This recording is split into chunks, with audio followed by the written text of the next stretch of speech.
কিছু পথ গন্তব্যের জন্য নয়, নিজেকে নতুন করে খুঁজে পাওয়ার জন্য। সেই খোঁজেই 2 রাত্রি 3 দিনের একটি অফবিট হিমাচল ট্রিপ প্ল্যান করেছিলাম আমি, যেখানে ছিল বরফে ঢাকা পাহাড়ের মাঝে নির্জন ছোট্ট গ্রাম শিশু, টান্ডিতে 2 নদীর অপূর্ব মিলন, কেলং আর জিসপার পথে ছড়িয়ে থাকা নিস্তব্ধতা, আর 17 শতকের গন্তলা ফোর্ট ইতিহাসের নীরব সাক্ষী। এই সবকিছুকেই কাছ থেকে দেখার ইচ্ছেই আমাকে আবার টেনে নিয়ে গেল হিমাচলের পথে। তার সঙ্গে চিরনবীন মানালি, আর শেষ দিনে প্রিয় কাসলের শান্ত পরিবেশ। এই ভ্রমণটা ছিল সত্যি একটু অন্যরকম, অফবিট আর জনপ্রিয় দুটোরই এক সুন্দর মিশ্রণ ছিল এবারের ট্যুরে। আর এই পুরো যাত্রার শুরুটা হাওড়া স্টেশন থেকে বারমের এক্সপ্রেসে করে দিল্লির পথে হয়েছিল। এবার ভ্রমণে ছিল একটা অন্যরকম টুইস্ট। দিল্লিতে পৌঁছে ভলভো করে মানালি পৌঁছানো, রাত পেরিয়ে ভোরের আলো ফুটতেই গাড়ি ঢুকে পড়ে পাহাড়ি রাস্তায়। সে এক অন্য অভিজ্ঞতা, একদিকে গভীর খাদ, অন্যদিকে সবুজ ঢাকা পাহাড়, আর মাঝে আঁকাবাঁকা পথ ধরে এগিয়ে চলা। এই পুরো ট্রিপটা আমি আপনাদের সামনে তুলে ধরবো 4টি পর্বে। আজ শুরু করছি প্রথম পর্ব, হাওড়া থেকে দিল্লি পর্যন্ত আমার ট্রেন যাত্রা। চলুন তাহলে ভিডিওটা শুরু করা যাক।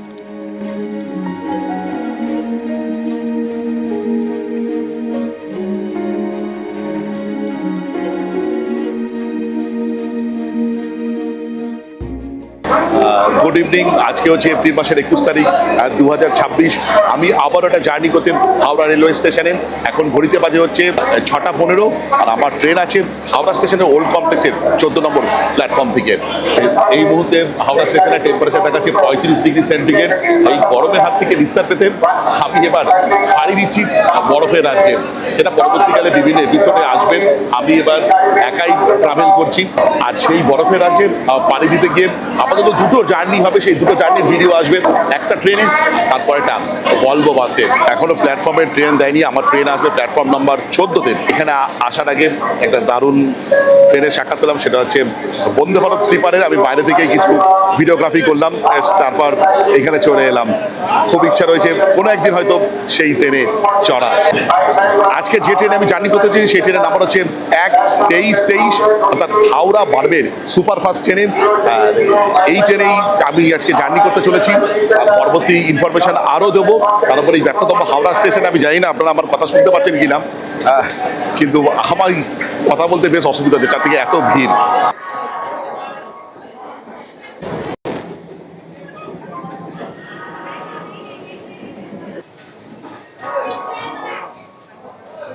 ঘড়িতে বাজে 6:20, ট্রেন আমাদের প্ল্যাটফর্মে দিয়ে দিয়েছে, অর্থাৎ 14 নম্বর প্ল্যাটফর্মে দিয়ে দিয়েছে।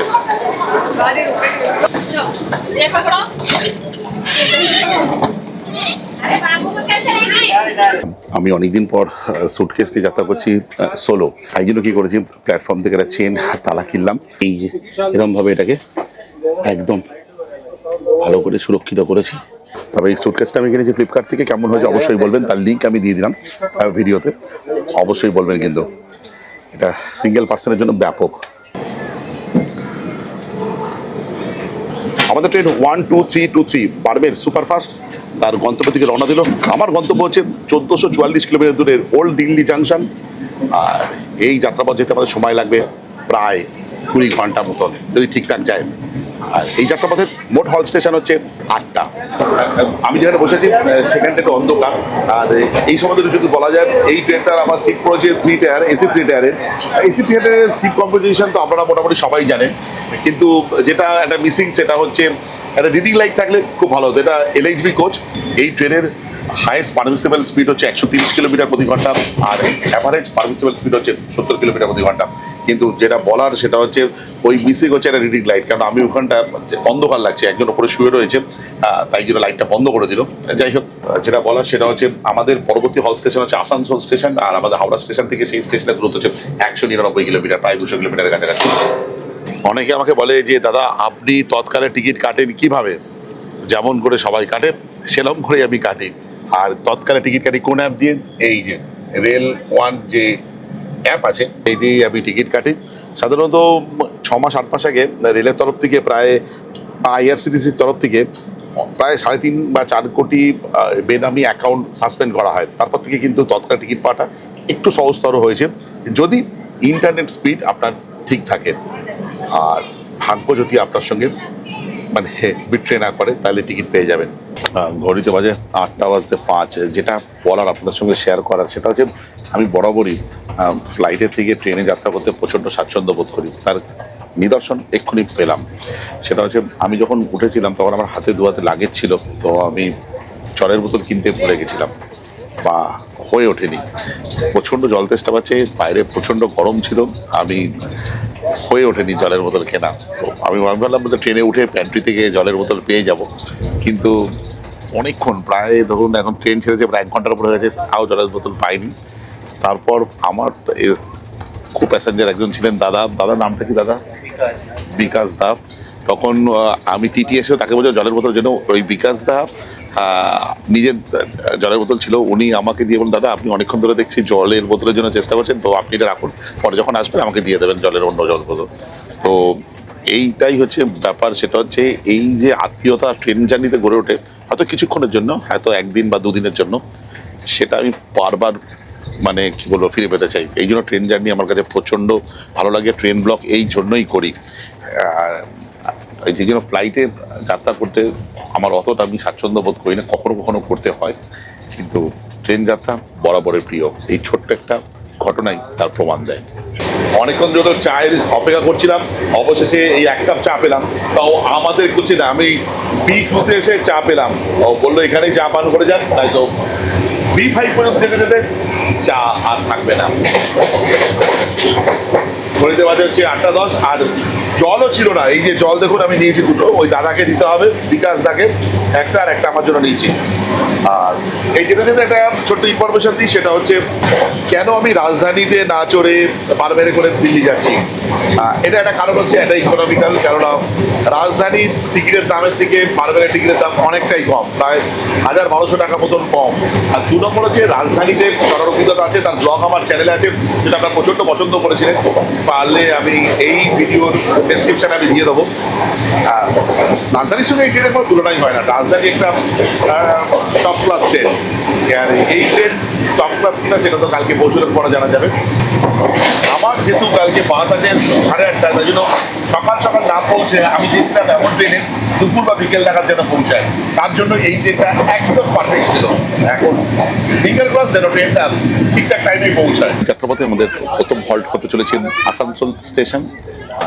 মোটামুটি পৌঁছানোর কথা ছিল 9:08 নাগাদ, কিন্তু ট্রেনটা মনে হচ্ছে 1/2 ঘন্টার উপরে লেট হবে। আর বাড়ি থেকে এবার যেহেতু খাবার এনেছি, আসানসোল চলে যাওয়ার পরেই খেয়ে শুয়ে পড়বো, তারপরে বোধহয় ধানবাদ আছে, আর সেখানে নামবো না, রাত্রি হয়ে যাবে। এসিটা জোরদার চলেছে, বেশ ঠান্ডা লাগছে আমার। প্রায় 9:30 বাজবো করছে, ট্রেনটা আসানসোল ঢুকবে।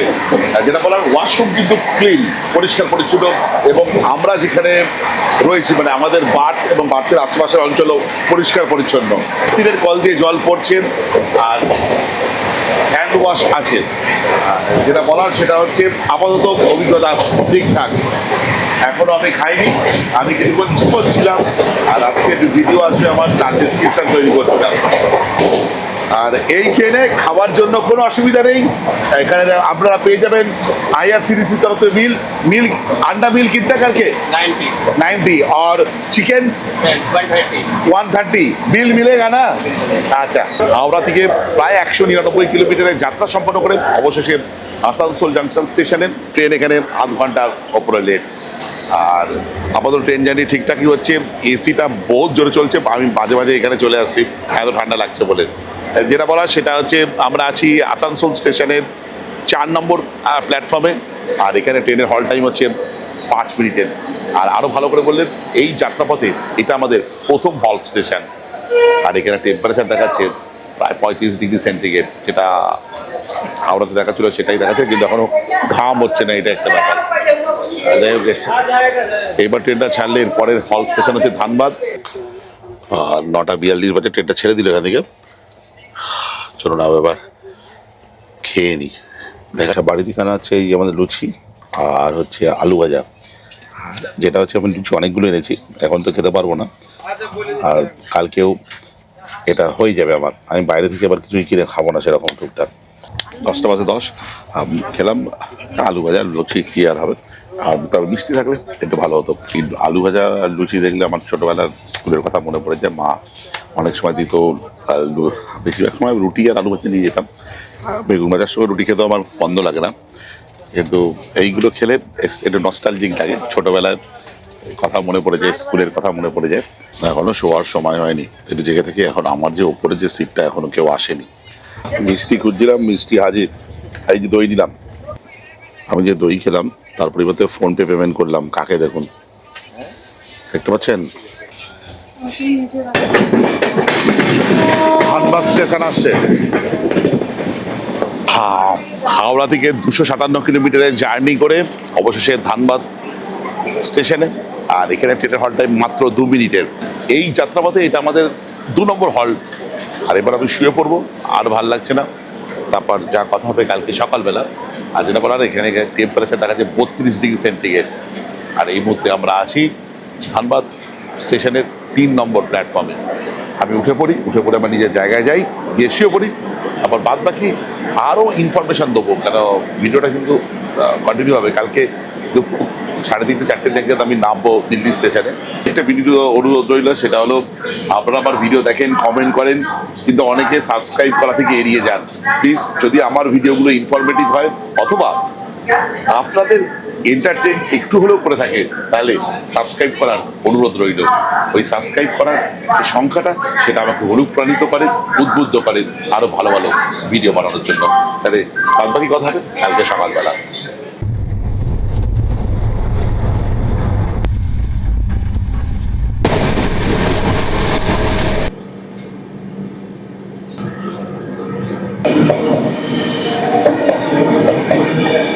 Good morning. আজকে হচ্ছে এপ্রিল মাসের 22 তারিখ 2026। আর এই মুহূর্তে আমি ক্রস করছি প্রয়াগরাজ চিকোরি জংশন।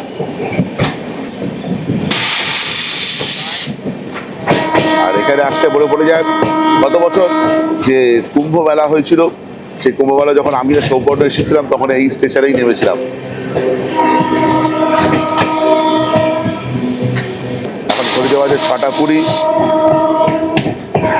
ট্রেন একদম ঠিকঠাক টাইমে আছে। আপনাদের এক্ষুনি দেখালাম নৈনি জাংশন স্টেশন। সেই নৈনি জাংশন থেকে কিন্তু একটা লাইন আলাদা হয়ে গিয়ে মুম্বাই দিকে চলে গেছে, জব্বলপুর হয়ে। আচ্ছা, এই যাত্রাপথে আমাদের সঙ্গে আমরা এই মধ্যে ক্রস করতে চলেছি যমুনা নদীকে, সেটাও দেখাবো আপনাদের।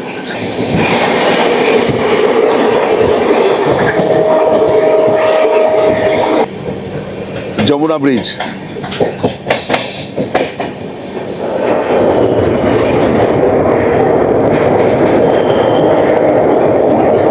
আর এটা কিন্তু ডবল ডেকার ব্রিজ। এই ব্রিজের ওপর দিয়ে যাচ্ছে ট্রেন, আর নিচ দিয়ে যাচ্ছে দেখুন গাড়ি। নিজেদের রাস্তা করা আছে।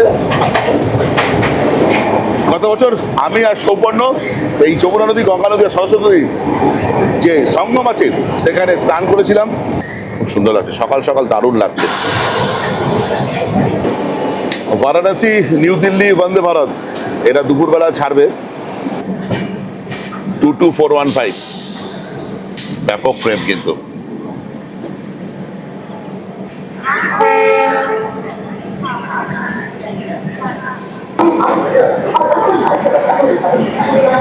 আটশো 14 কিলোমিটার জার্নি করার পর হাওড়া থেকে আমাদের ট্রেন 12323 হাওড়া বারবের সুপারফাস্ট এখন প্রয়াগরাজ জংশনের ট্রেন। এখানে 40 মিনিটের কাছাকাছি ট্রেন। ট্রেনটা কিন্তু বিফোর টাইমে ছিল, ট্রেনটা ছিল বিফোর টাইমে। কিন্তু যখন যমুনা ব্রিজের উপরে আমরা দাঁড়িয়েছিলাম ট্রেনটা, তখন ট্রেনটা প্রায় 10 মিনিট বিফোর টাইমে চলে এসেছিল, কিন্তু অনেকক্ষণ দাঁড়িয়ে রইল তারপর। আর এখানে ট্রেনের হল টাইম তো বললাম 5 মিনিট। আর আমরা দাঁড়িয়েছি এই মুহূর্তে প্রয়াগরাজ জংশনের 2 নম্বর প্ল্যাটফর্মে। এখানকার টেম্পারেচার দেখাচ্ছে হচ্ছে 31 ডিগ্রি সেন্টিগ্রেড। মানে সকাল সকাল তো ওই জন্য হয়তো ঘড়িতে বাজে 7:30। এই যাত্রাপথে এটা আমাদের 7 নম্বর হল স্টেশন, সেটা হচ্ছে প্রয়াগরাজ জংশন। এর পরবর্তী হল স্টেশন আছে কানপুর সেন্টার, সেটাই লাস্ট হবে। এবার আমি একটু চা পান করব, আর বাড়ি থেকে একটা জিনিস নিয়ে এসেছি, সেটা একবার দেখাবো আপনাদের কি আছে আমার সঙ্গে। উঠে পড়ি, ট্রেন ছেড়ে দেবে মনে হচ্ছে। ভাই ইন্দ্রজিৎ চক্রবর্তী, এটা দেখো, এটা তোমার জন্য। এটা খাবো আমি, জাস্ট ভিডিওতে দেখলাম, তুমি বারবার কমেন্ট করো যে দাদা বাবুজিকে দেখতে পাচ্ছি না কেন। এবার নিয়ে এসছি, আমি যে ট্যুরে যাচ্ছি নিয়ে এসেছি 4-5টা নিয়ে এসেছি সঙ্গে করে, আর বাপুজি কেক আর এই 1 কাপ চা। এবার কেক খেতে খেতে তারপর চা পান করবো, তারপর এই জার্নি কন্টিনিউ করবো। হালকা খিদেও পেয়ে গেছে, কালকে রাত্রিবেলা লুচি খেয়েছিলাম, এটার বিকল্প কিছু নয় আমার কাছে।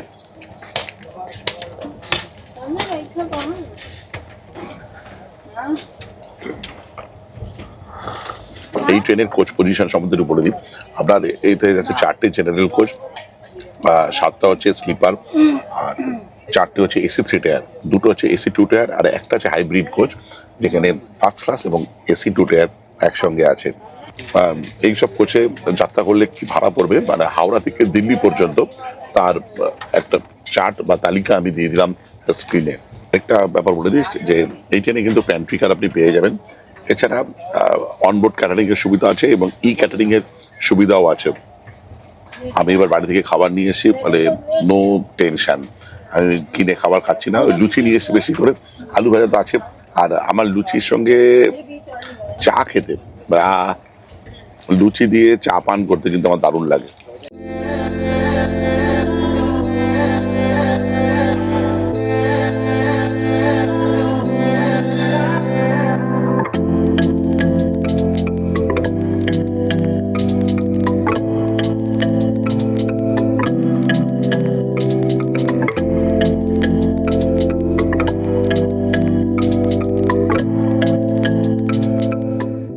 আরেকটা জিনিস যেটা আপনাদের সঙ্গে বলি বারবার বিভিন্ন ভিডিওতে, যে আমি কি গ্যাজেট ইউজ করছি। আমি এই ভিডিওটা শ্যুট করছি DJI Action 5 Pro দিয়ে।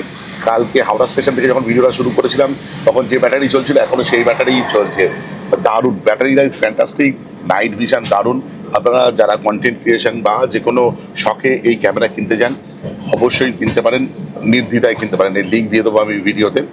আর এটা যে আমি যে মাইক ইউজ করছি দেখুন, এটা যে DJI মিনি, খুব ভালো, মানে ব্যাটারি লাইফ তো ফ্যান্টাস্টিক। আপনি সেটাকে ক্যামেরার সঙ্গে হোক অথবা আপনি আপনার ফোন দিয়েও আপনি সেটাকে ভয়েস রেকর্ড করতে পারেন, তার লিঙ্কও দেওয়া থাকবে এই ভিডিওতে। আর একটা ইনফরমেশন দিই এই ট্রেন সম্বন্ধে, সেটা হচ্ছে 12323, যে হাওড়া বারমের সুপারফাস্ট ট্রেন আছে, এটা সপ্তাহে 2 দিন ছাড়ে হাওড়া থেকে। একটা হচ্ছে মঙ্গলবার আর একটা হচ্ছে শুক্রবার। আর এই ট্রেনটা চড়ে আমার এখনো পর্যন্ত অভিজ্ঞতা বেশ ভালো, বিশেষ করে মানে পরিষ্কার পরিচ্ছন্নতার দিক দিয়ে দারুণ। আর খাবারের দিক দিয়ে কোনো অসুবিধা নেই, যদি আমি এখানে বাড়ি দিয়ে খাবার নিয়ে এসেছি, কেমন কোয়ালিটি সেটা বলতে পারবো না, দামটা আমি আগেই বলে দিয়েছি। আর কিন্তু খাবারের দিক দিয়ে কোনো অসুবিধা নেই। সবচেয়ে বেশি ভালো লাগছে পরিষ্কার পরিচ্ছন্নতার দিকে। এবার আশা করি ঠিক টাইমেই এই ট্রেনটা আমাকে দিল্লি পৌঁছে দেবে। এখন আপনারা বলতে পারেন দাদা আপনি কেন কালকা করে চণ্ডীগড় থেকে গাড়ি করে গেলেন না? যেতেই পারতাম, কোনো অসুবিধা নেই, যেতেই পারতাম। আমি যাদের সঙ্গে এবার ঘুরতে যাচ্ছি, মানে কাস্টমাইজ ট্যুরটা যাদের সঙ্গে করছি, তারা আমাকে এই অপশনটাও দিয়েছিল, কিন্তু আমি ভাবলাম না, দিল্লি থেকে ভলভো করে আমি মানালি পৌঁছবো। এর কারণ হচ্ছে যে একটা বিকল্প পথ আপনাদের সামনে তুলে ধরা। চণ্ডীগড়ে নেমে সেখান থেকে মানালি তো আপনারা যেতেই পারেন, এটা মোটামুটি এটা সবাই ফলো করেন, কিন্তু দিল্লি হয়ে ভলভো করে মানালি অনেকেই গেছে, কিন্তু আমি এটা তুলে ধরতে চাইছি বিকল্প পথ হিসেবে, যদি কেমন লাগে বা আমার অভিজ্ঞতা কেমন হয়, ব্যাস আর কিছুই না। আর এবারে আমার এই ট্যুরটা করার, আমার একা একা করার অন্যতম কারণ হচ্ছে যে আগে আমি একবার যাদের সঙ্গে যাচ্ছি, এবার একদম নতুন, তাদের সার্ভিস কেমন, তাদের ফেসিলিটি কেমন দেয়, কেমন ড্রাইভার বা গাড়ি প্রোভাইড করে, সেটা একবার নিজে আগে পরখ করবো, তারপর আপনাদের সামনে সেটা বলবো যে আপনারা তাদের সঙ্গে যাবেন কি যাবেন না। এবং আমার খুব ইচ্ছা আছে পরবর্তীকালে এদের সঙ্গে আমার বড় ট্যুর করার, এবং খুব ভালো হয় যদি আপনারা আমার সঙ্গ দেন। সে ব্যাপারে বিস্তারিত পরের পর্বগুলোতে আমি অবশ্যই বলবো। ট্রেন লেট করবে এটা স্বাভাবিক ধরে নিয়ে চলতে হবে, যে ভারতীয় রেল কখনো কখনো পৌঁছে দেয় ঠিক টাইমে, কিন্তু বেশিরভাগ ক্ষেত্রে লেটই করে। কিন্তু নিট অ্যান্ড ক্লিন কিন্তু থাকাটা খুব জরুরি ট্রেনে। রিসেন্টকালে আমি যে ট্রেনের ব্লগ যতদিন ধরে বানাচ্ছি, প্রায় 4 বছর হয়ে গেল, 3.5 বছর 4 বছর হয়ে গেল, বাট এটা কিন্তু উত্তরোত্তর বৃদ্ধি পেয়েছে। কিন্তু এটা কিন্তু বলবো শুধু একটুখানি পাঞ্চুয়ালিটির দিকে আমি একটু শঙ্কায়। তাহলে এই ট্রেন সম্বন্ধে যদি একটা মোদ্দা কথা একটা ইনফরমেশন দেওয়া যায়, সেটা হচ্ছে মোটামুটি পাঞ্চুয়াল আপাতত দেখা যাচ্ছে, নিট অ্যান্ড ক্লিন, খাবারের ব্যবস্থা আছে, আর আরেকটা ইনফরমেশন হলো এই হাওড়া থেকে দিল্লি পর্যন্ত মানে ওল্ড দিল্লি স্টেশন মধ্যে এর মোট 8টা হল স্টেশন আছে। এই আপাতত ইনফরমেশন। আর বাড়তে মোটামুটি দেখবো যে চার্জিং পোর্ট আছে। এই ট্রেনটা চালু হয়েছিল 2002 সালে। আমার খুব ইচ্ছা আছে যদি আমি রাজস্থান ট্যুর করি এই ট্রেনটা করে প্রথমে যোধপুর যাব, তারপর বাদবাকি সেখানকার জায়গা ঘুরে দেখবো। এবং খুব ইচ্ছা আছে এই বছরই আমার রাজস্থান ট্যুর করার। যদি আপনারা আমার সঙ্গে যেতে চান অবশ্যই বলবেন, তাহলে সবাই মিলে ছুটিয়ে একটা ফ্যামিলি ট্যুর করব, গ্রুপ ট্যুর নয় কিন্তু। এখানে অপশন আছে ব্রেকফাস্টের জন্য, সেটা হচ্ছে ব্রেড অমলেট আছে, ম্যাগি আছে, আর আছে হচ্ছে কাটলেট, সবই হচ্ছে 50 টাকা। তো আমি নিয়েছি হচ্ছে bread omelette. Okay, thank you. গেলে যে আচ্ছা, এটা হচ্ছে ব্রেড অমলেট, সস দিয়েছে আর 2 পিস ব্রেড, বাটার গ্রিনস করা আছে, আর এই হচ্ছে অমলেট। এটা একটা ডবল ডিমের অমলেট, তার সঙ্গে কেচাপ দিয়েছে। এটা দরকার নেই, কিন্তু আমার বুম বুম হলে ও শিওর এইটা কেচাপটা নিত, তার কারণ ও বলতো ওর নাকি শুকনো শুকনো লাগছে। এটা বাটার দেওয়া যায়, এটা খেতে খারাপ লাগছে না এবং গরম বাউলা। এবার আমাদের সঙ্গে দেখা হবে হচ্ছে বাটিন্দা বালুরঘাট ফরাক্কা এক্সপ্রেসের সঙ্গে। চলো।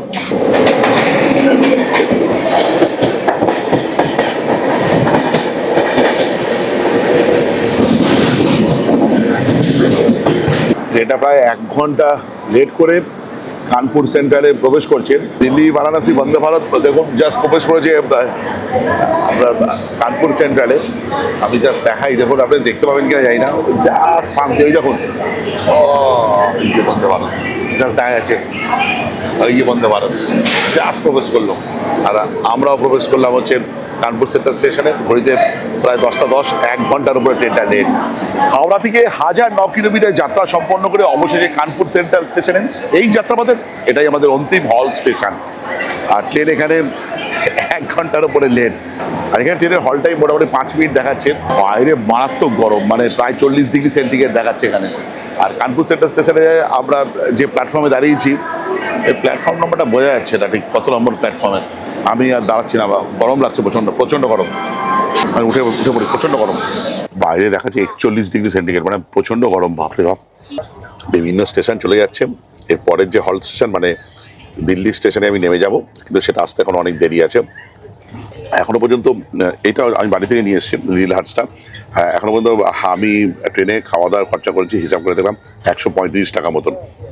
কেন আমি লুচি আলু ভাজা নিয়ে এসেছি। সংকল্প করেছিলাম যে বাইরে সেরকম কিছু কিনে খাবো না, টুকটাক চা বা বিস্কুট যদি কিনবো, কিন্তু তার মধ্যে আবার ওই ব্রেড অমলেটটা কেনা হয়ে গেল। এবং সেটা খাওয়া হয়নি। আমি দেখলাম ভালোই ছিল ব্রেড অমলেটটা। আর যদি দুপুরবেলা থেকে যদি খেতে পাই, আমার লুচি আলু ভাজা এখনো রয়েছে, ওটা খেয়ে নেবো ব্যাস। এই ব্লগের একটা জায়গায় আমি বলেছিলাম যে রাজধানী এক্সপ্রেসের টিকিট কেন আমি কাটিনি, কিন্তু আরেকটা ট্রেনও আছে, সেটা হচ্ছে দিল্লি দুরন্ত বা বিকানের দুরন্ত, যেটা দিল্লি হয়ে যায়। এখানে কিন্তু রাজধানীর মতন ওটাও সেম, যেহেতু ডাইনামিক প্রাইস অ্যাপ্লিকেবল হয়। এই ট্রেনের টিকিটের ভাড়াটা অনেকটা বেশি থাকে, বিশেষ করে কম সময়ের মধ্যে কাটলে। মানে ধরুন আপনি কালকে যাত্রা করছেন, আজকে বা তার আগের দিন কাটলেন, সেক্ষেত্রে ভাড়া বেশি পড়বে যদি অ্যাভেলেবিলিটি থাকে। আর যদি তৎকালে কাটতে হয় তাহলে তো আরও বেশি। এই কারণেই এই ট্রেনের টিকিট কাটা। তবে এই ট্রেনের একটা ব্যাক ড্র হচ্ছে, এই ট্রেনটা সপ্তাহে কিন্তু 2 দিন চলে, মঙ্গলবার আর শুক্রবার। ইন বিটুইন আরও 2-4টে ট্রেন চলে, যেগুলো সপ্তাহে 2 দিন 3 দিন বা উইকলি চলে, বা অথবা প্রতিদিনই চলে। যেমন পূর্বা এক্সপ্রেসটা আমার নাম মাথায় পড়ছে, তারপর হচ্ছে নেতাজি এক্সপ্রেস আছে, এরা রাত্রিবেলা করে পৌঁছায় দিল্লিতে। তো আপনারা দেখতে পারেন এরকম অপশন আছে দিল্লি পৌঁছানোর জন্য। আমি পারলে এই ভিডিও ডেসক্রিপশানে হাওড়া বা শিয়ালদা থেকে দিল্লি বা আপনার NDLS আনন্দ বিহারে পৌঁছায় এরকম ট্রেনের লিস্ট বা একটা তালিকা আমি দিয়ে দেবো এই ভিডিওর ডেসক্রিপশানে। এবার আমাদের সঙ্গে দেখা হবে 13:52 নেতাজি এক্সপ্রেসের সঙ্গে।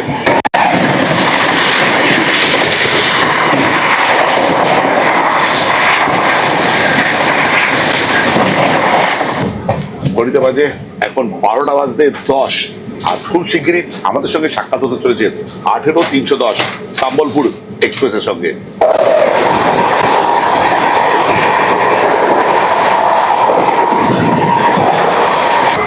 প্রচন্ড গরম, জাস্ট পাওয়া যাচ্ছে না। আমি আর কভার করবো না, বাইরে পুরো একদম গরম হাওয়া, বাপরে বাপ।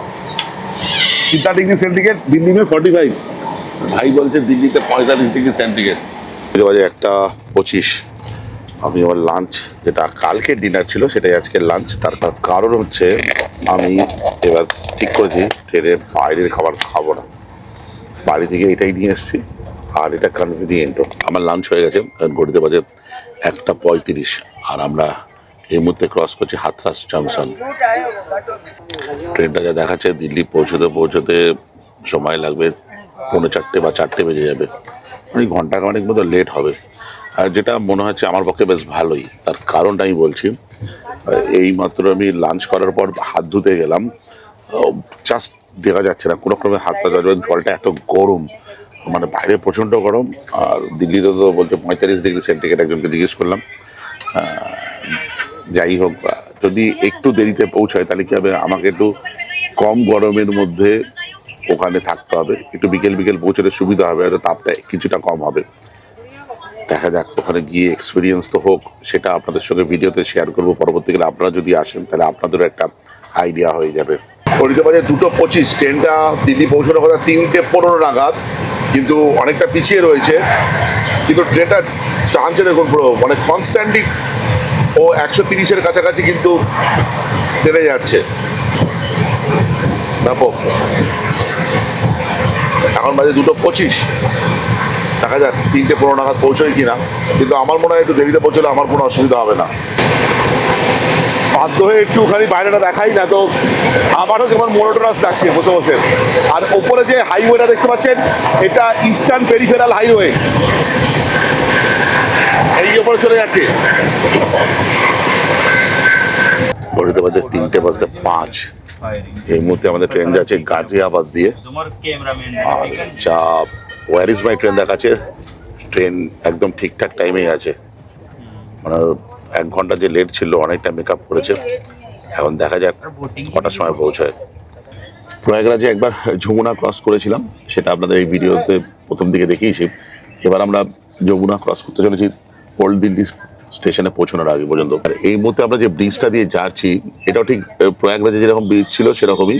সেই ব্রিজটার ডবল ডেকার ব্রিজ, ওপর দিয়ে যায় হচ্ছে ট্রেন, আর তার নিচের তলা দিয়ে যায় হচ্ছে এমনি গাড়ি। এখন আমরা যমুনা ক্রস করছি, আর ওই দিকের যে ব্রিজটা দেখতে পাচ্ছেন ওটা হচ্ছে ওল্ড আয়রন ব্রিজ, যেটা পুরনো। আর যেটা দিয়ে আমাদের ট্রেন যাচ্ছে সেটা নতুন করা হয়েছে। যমুনা নদীকে এখানে দেখে মনে হচ্ছে আরো দূষিত। আর এইবার আমরা বাঁদিকে পাবো হচ্ছে রেড ফোর্টকে, লাল কেল্লা। যেমন ডান দিকে হচ্ছে লাল কেল্লা।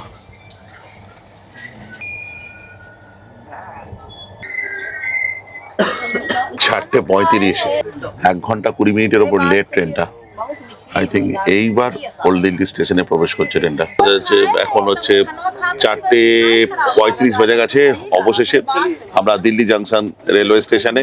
অবশেষে হাওড়া থেকে 1444 কিলোমিটারের যাত্রা সম্পন্ন করে আমি এখন ওল্ড দিল্লি রেলওয়ে স্টেশনে। ট্রেন এখানে 1.5 ঘন্টা লেট। আমি এটাতে একটু আপসেট নই, কারণ আমি বলবো আমার জন্য ঠিক আছে, কারণ আমার এর পরবর্তী জার্নি হচ্ছে আজকে সন্ধ্যে 8:30টার সময় ISBT কাশ্মীরি গেট থেকে আমার বাস আছে। সে ব্যাপারে ইনফরমেশন পরের পর্বে দেবো। এই পর্বে যেটা বলা সেটা হচ্ছে ট্রেনটা সম্বন্ধে। ট্রেনটা দারুণ ট্রেন, ট্রেনের মধ্যে পরিষেবা দারুণ, মানে বিশেষ করে মানে পরিষ্কার পরিচ্ছন্নতার দিক দিয়ে একদম টপ প্রায়োরিটি আমি বলবো। আর 2 নম্বর, দিল্লি আসার জন্য এই ট্রেনটা ওয়ান অফ দ্য বেস্ট। সপ্তাহে যদি 2 দিন চলে। এটা হচ্ছে ভাড়া, যদি আপনারা পরেও কাটেন, এখানে ডাইনামিক ফেয়ার এখানে লাগু হয় না, এটা একটা বিশাল বড় সুবিধা। আর 20 ঘন্টার মধ্যে আপনি দিল্লিতে পৌঁছে যাবেন, ওল্ড দিল্লিতে, কিন্তু NDLS এ নয়। যেটা বলা সেটা হচ্ছে প্যান্ট্রি আছে, কোনো অসুবিধা নেই। এসি দুর্দান্ত চলেছে, রাতের বেলা এসি ঠিকঠাক টেম্পারেচার মেনটেন করেছিল, তার কারণ কোনো সূত্রে কোনো অসুবিধা নেই, মানে ঘুমোতে কোনো অসুবিধা হয়নি। আমার এবারের যাত্রা এই ট্রেনে আমি বলবো টপ ক্লাস ছিল। যাই হোক, পরবর্তী ভিডিওতে থাকবে আমার ভলভো করে একটা গন্তব্যে যাওয়ার। সেই কি গন্তব্য সেটা তো দেখতেই পাবেন। অলরেডি এই ভিডিওর প্রথম দিকে আমি কিছুটা বলেও দিয়েছি। আর এই কথা সূত্র ধরে বলা যায়, ব্লগটা শেষ করার আগে একটু বলে দিন কিভাবে কাশ্মীরি গেট যাবেন, বা আমরা এখান থেকে বার হবেন, এখানে এলিভেটর আছে কিনা বা চলমান সিঁড়ির ব্যবস্থা আছে কিনা, সেটাও দেখি। যদি আমার চোখে পড়ে অবশ্যই ভিডিওতে শেয়ার করবো। আচ্ছা, এখানে কিন্তু স্টেশনে কিন্তু আপনার এসকেলেটর রয়েছে এবং লিফটের সুব্যবস্থাও রয়েছে, সেটা আপনাদের তুলে ধরলাম। যেটা আমি দেখলাম, আমি ফুটব্রিজে চলে এসেছি, যেখান থেকে বিভিন্ন প্ল্যাটফর্মে যাওয়ার কানেক্টিং ওয়েগুলো আছে। যাই হোক, এই পর্যন্ত ইনফরমেশন থাকলো। যদি ভিডিওটা ভালো লেগে থাকে, লাইক, শেয়ার অ্যান্ড সাবস্ক্রাইব। আপনাদের একটা সাবস্ক্রিপশন আমার ইন্সপিরেশন। এই বলে ব্লগটা শেষ করলাম। বাই।